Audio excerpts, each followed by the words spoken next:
Welcome back to our quarterly security event trend video series. Throughout this video, we will discuss security events we've been watching, from war and terrorism to crime and civil unrest. My name is Serena Pilkington, a global issues analyst at Control Risks, and joining me is Alison Wood, coming from our strategic partner, Cirrus. Together, our firms provide the only augmented analytics solution for risk and threat professionals, bringing together advanced human analysis and artificial intelligence. Thanks, Serena. As head of intelligence at Cirrus, I'm responsible for a number of things: the analytical content, the collection of sources that we bring into Cirrus, and then working with our data science and product teams on developing new models and sort of AI features for the platform. I'm really looking forward to sharing our insights on security events over the past quarter and what we're watching in the quarter ahead. In last quarter's report, we highlighted the steady increase in climate activism since the last quarter of 2022. And we noted that we expected events carried out by environmentalist groups to increase in Europe and for direct action events to become more radical in nature. And that's exactly what we've seen in this quarter. On the screen, you see here a sort of search that we've created with a variety of keywords related to climate activism. We also have some exclusions to really reduce the noise around those searches. And this is a heat map, essentially, of what we've seen around climate activism in Europe over the past quarter. I'll point to Germany as a particularly interesting example. We've seen actions by environmentalists there really nearly double in the past quarter, primarily targeting the manufacturing and automotive sectors.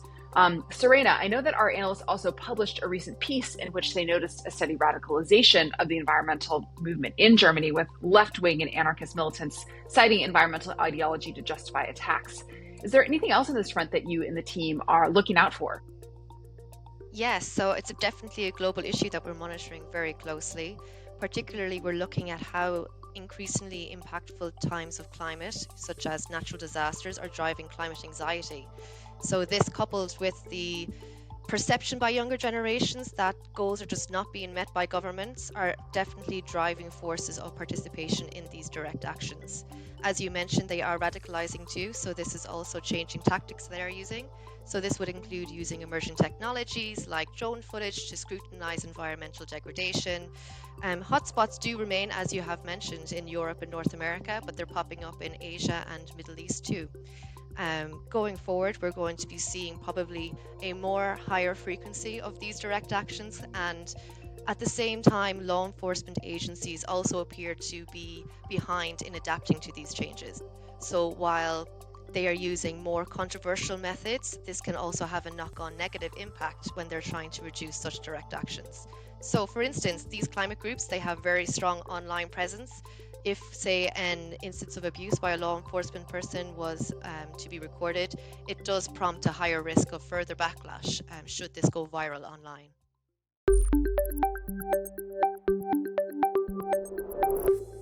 Alison, what other big picture trends have you been watching this quarter?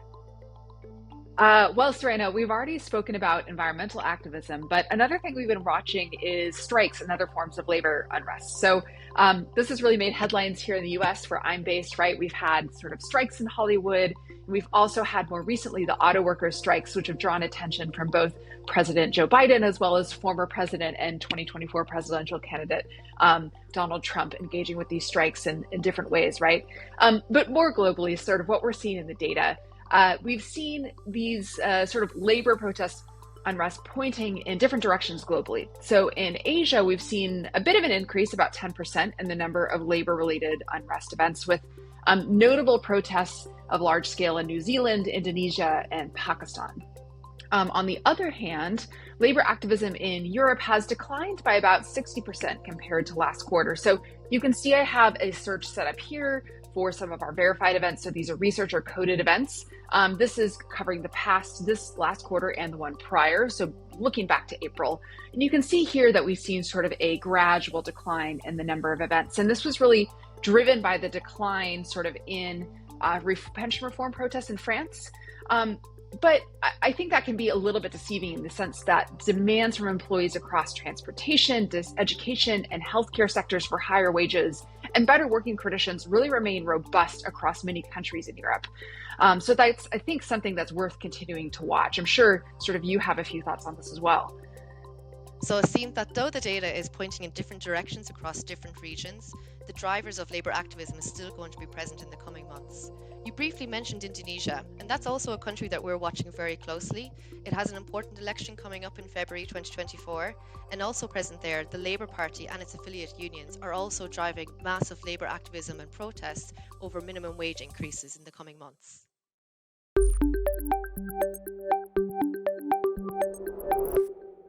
Alison, another election we're watching very closely for next year is Mexico. We here at Control Risks do a lot of work for businesses who are looking to get into the market, either as part of a nearshoring objective or other business opportunities. Have you noticed any security trends in Mexico in recent months? Yeah, so Serena, you right, organized criminal groups are a persistent sort of feature and risk for many businesses operating in Mexico, right? And we have a team of analysts at Control Risk that have incredible knowledge about sort of the complexities of the security environment. One thing I'll point out just from this quarter is that we've observed an interesting shift in tactics by these groups, a spike in sort of OCGs or organized criminal groups using homemade explosive devices, in some cases mounted on drones.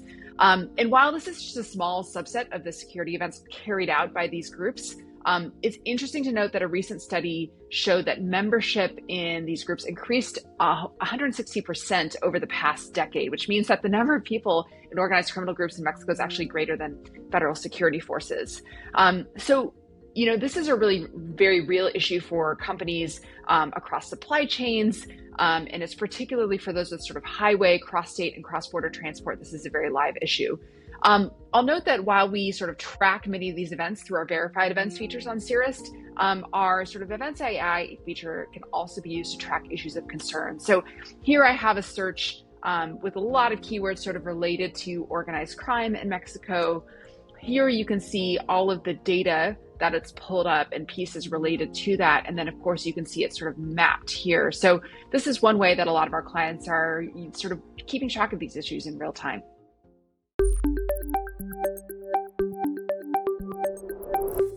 So Serena, let's really maybe dig into an issue. So for the past couple of quarters, the conflict between Russia and Ukraine has really dominated the data on war events globally, but that's not the only conflict in Europe in recent months.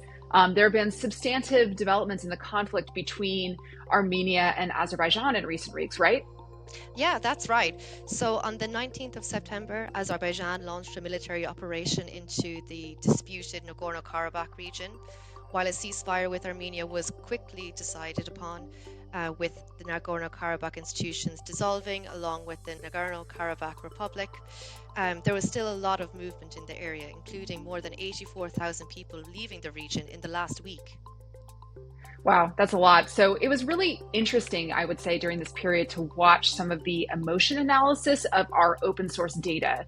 So if we take a look, this is sort of a search I've set up around conflict events, and we can look at some of the emotion data around those conflict events. And we see spikes in fear and in anger as well around this. And it's interesting, you can actually select those and kind of dig into the different data pieces that are tied to those emotions. Something interesting, and you can see, of course, we declined as the ceasefire was agreed. What else are you watching in Europe, Serena? So elsewhere in Europe, we're keeping an eye on northern Kosovo. Tensions flared on the 24th of September when ethnic Serbs and police had a shootout, while there was a subsequent arrest by a deputy leader of Kosovo's Serb List party in Belgrade shortly afterwards. Tensions are still high in the region. While we anticipate Western powers to continue to pressure both sides to de-escalate in the coming months, it is certainly an area that we need to keep an eye on in the future.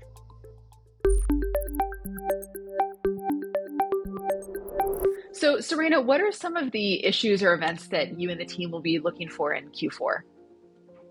So we'll be watching several key issues and events in Q4. First and foremost, energy markets will be top of our agenda. Winter will be coming in the Northern Hemisphere, driving up fuel demand, which will likely impact the already pretty tight market after the OPEC cuts that have been in place for recent months. With this, we're keeping an eye on the OPEC meeting on the 26th of November. Although we don't anticipate many changes happening, it's still important to keep an eye on what the leadership are saying around these events. Secondly, as we mentioned already in our discussion, environmental activism is top of our agenda. So we are keeping an eye on the impacts and responses to COP28 that's being held in Dubai. While we don't anticipate massive protests happening at the event itself, we do anticipate likely a spike in protests in hotspots in Europe and North America, as well as possibly parts of Asia too.